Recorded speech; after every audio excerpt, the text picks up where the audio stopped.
பதிலுரை மாண்புமிகு முதலமைச்சர் அவர்கள்.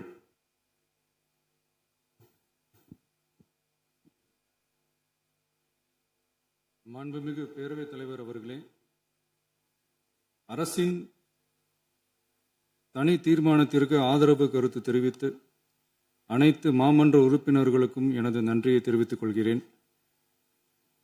மாண்புமிகு எதிர்க்கட்சித் தலைவர் அவர்கள் பேசும்போது அரசின் தனி தீர்மானத்தில் ஒரு கருத்தை சேர்க்க கோரியுள்ளார். அது குறித்து கீழ்கண்ட கருத்தினை பேரவைக்கு தெரிவிக்க விரும்புகிறேன். மேகதாது பிரச்சினை சம்பந்தமாக எனது தலைமையில் 26/5/2026 அன்று மேகதாது பிரச்சினைக்காக பிரத்யேகமாக தனி நடுவர் மன்றம் அமைப்பது குறித்து சட்ட வல்லுநர்களுடன் கலந்தாலோசித்து தனி நடுவர் மன்றம் அமைக்க ஏற்கனவே தேவையான சட்ட நடவடிக்கைகள் எடுக்கப்பட்டு வருகின்றன.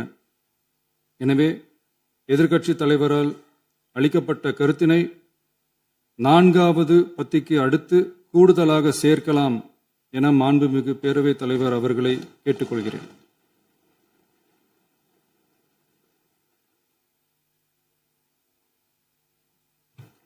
மாண்புமிகு முதலமைச்சர் அவர்களின் தீர்மானம் திருத்தியவாறு பேரவையின் முடிவுக்கு விடப்படுகிறது. ஏற்போர் ஆம் என்க.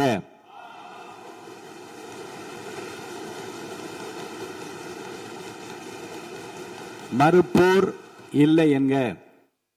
மறுப்போரே இல்லை என்று கருதுகிறேன். மறுப்போரே இல்லை. தீர்மானம் ஒருமனதாக நிறைவேறியது.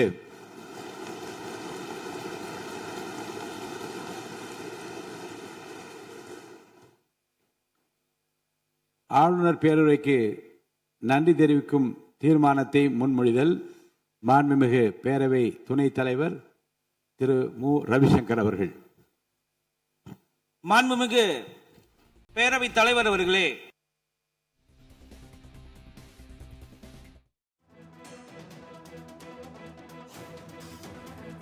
மேகதாது அணைக்கு எதிரான தீர்மானத்தை முதலமைச்சர் விஜய் கொண்டு வந்த தீர்மானத்திற்கு காங்கிரஸ், பாஜக, விசிக, சிபிஐ, சிபிஎம், கொங்கு மக்கள் தேசிய கட்சி, மனிதநேய மக்கள் கட்சி, தேமுதிக, பாமக, அதிமுக, திமுக உள்ளிட்ட அனைத்து கட்சிகளும் ஆதரவு தெரிவித்திருக்கின்றனர். மேகதாது அணைக்கு எதிரான தீர்மானம் தற்போது நிறைவேற்றப்பட்டிருக்கிறது. அதனை அண்மை செய்தியாக பார்க்கிறோம். மேகதாது அணைக்கு எதிராக முதலமைச்சர் விஜய் கொண்டு வந்த தீர்மானம் நிறைவேற்றப்பட்டிருக்கிறது சட்டமன்றத்தில். அதனை அண்மை செய்தியாக பார்க்கிறோம். எதிர்க்கட்சித் தலைவர் உதயநிதி முன்வைத்த கோரிக்கையும் தீர்மானத்தில் சேர்க்கப்படும் என்று முதலமைச்சர் விஜய் பதிலுரை நிகழ்த்தியிருந்தார். மேகதாது அணைக்கு எதிரான முதலமைச்சரின் தனி தீர்மானம் ஒருமனதாக சட்டமன்றத்தில் தற்போது நிறைவேற்றப்பட்டிருக்கிறது.